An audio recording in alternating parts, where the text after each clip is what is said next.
A few weeks ago, we did a video called The Cheap 50-Footer No One's Looking For, and about 100,000 of you watched it with a lot of good comments, but one comment was a challenge. It would be cool to see something as similar as possible at the 40-foot mark. Production boats from the 90s and 2000s, roomy, but prepped to handle the ocean. Is anything like that budget friendly and not a Najad, Amal, PS, IP, etc.? Good question.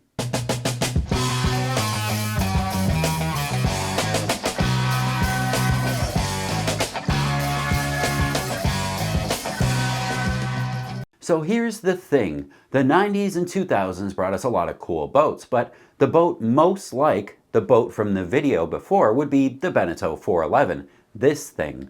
And while it is most like the 50, I can't make a video just about it because it's just not as good. It was light, 17,000 pounds, sail area to displacement was just 16.8, and the capsize screening was 2.02, just over the limit for not ocean-worthy numbers. A fine boat for lake sailing and some coastal work, but slightly not good enough to compare to that 50-footer.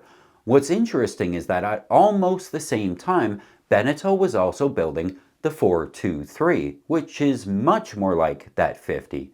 Capsize screening of 1.93, much better for ocean work. Sail area to displacement of 19.07. We're going to talk about two 40-footers today. The 423 is just the first. They started making these in 2002, 20,000 pounds with Beneteau's two keels, the 7-footer and the 5. Group Finot is responsible for designing this handsome, versatile 42-foot cruiser that appeals to a broad range of sailors, from hardcore voyagers to casual weekenders looking for a little stress relief, with its good performance and really great accommodations.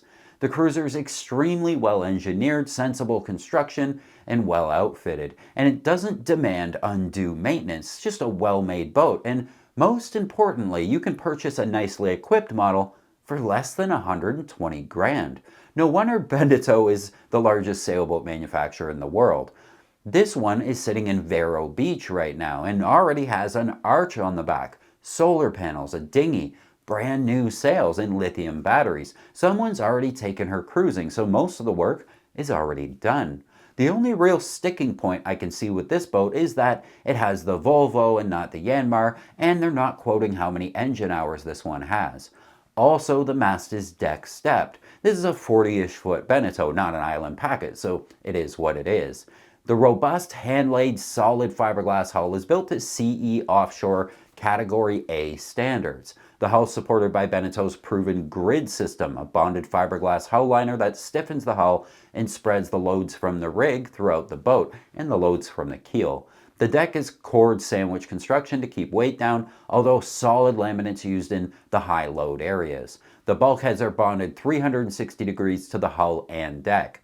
Over the years, Beneteau have logged millions of sea miles with this design, the ultimate testament to sound construction. Below the waterline is a 4-foot that's relatively narrow and somewhat flat. The 423 may pound slightly in a nasty chop, but the lack of wetted surface also translates into good performance in most conditions, with the hull shape that's not prone to heeling as much. The cast iron bulb keel is externally fastened to the hull. The prop is well protected in a small skeg and opposed to a more vulnerable strut. The balanced rudder is positioned well aft for good steering control, and the rudder's composite construction, including the stock. In all, the 423 is a great 40-ish footer if you plan to do the beaten path, the Caribbean or Med, and some have already crossed with the Ark Rally. But I said there were two boats, and while you can get that one for 120, I might hold out for its newer little brother, the Oceanis 40. They started this one in 2007. Similar weight and capsize screening of 1.95 with sail area of 19.6. This is very comparable to the 423, just newer. The big difference being a next generation boat with bigger port lights and better layout inside, more room everywhere and nicer lines outside. All of the Beneteau 40s that I've encountered have been built in Marion, South Carolina. Quality control appears to be pretty consistent with these boats. Beneteau hulls are made from solid fiberglass in the top sides, from the rub rail to the waterline and the bottom of the boat. The decks are built with balsa core, which is pretty standard for most production boats. The boat has proven to be a good light air performer, making it right at home on the Chesapeake Bay or something like that for the summer. From a structural point of view, the 40 consistently surveys well. Moderate to heavy groundings can cause some bonding failures between the interior pan structure and the hull. Some boats tend to have some crazing in the deck gel coat. Yanmar engine hour meters on this model failed. They're notorious for failing, near 100% failure rate of that hour meter, making actual engine hours difficult or sometimes impossible to figure out. Despite that, they have the Yanmar, and it's proven to be very reliable. The boat comes with both Benetou's keel, the 6'3" or the 5'5". The big sticking point with these boats, though, is under the construction category. We're looking very closely at the grid system they glue to the hull to see if there's any separation, delamination, or troublesome spots from a hard grounding. Well, both of these boats are pretty good choices for a 40-foot variant of that big 50-foot Bruce Farr we looked at a few weeks ago. And while I also hate to sound like a broken record, if you pressed me to buy a 40-foot Caribbean workhorse today and gave me a 20-year-old boat budget, I'd still be looking in the same direction I pointed at in the past, the Jeanneau Sun Odyssey 42 deck saloon boats.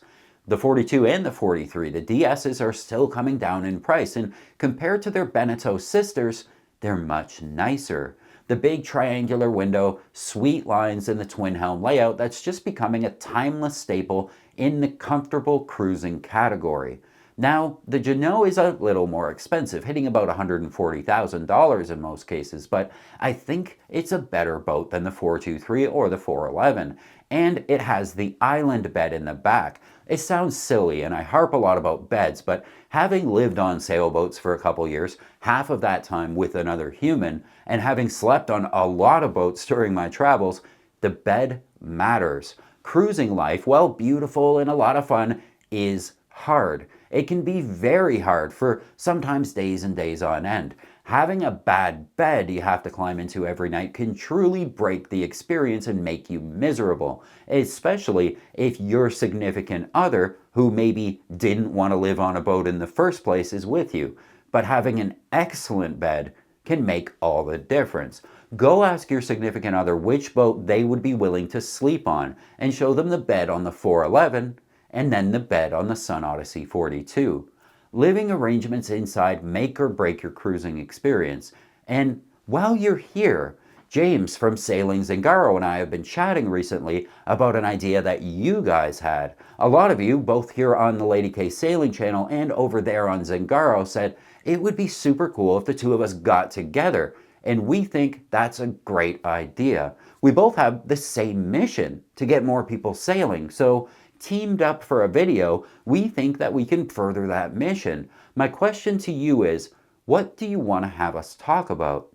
Obviously boats, but are we comparing boats, debating over which boat is best? Would you like to see us on a specific boat? We'd love to see your ideas, so please let us know in the comments below. And a big shout out to the patrons who make these videos possible. The mission has always been to get more people sailing, and I sure couldn't do it without all of you. If you'd like to help support the mission, please consider becoming a patron. Until next time, friends, keep the heavy side down, but not too far down. I love you guys.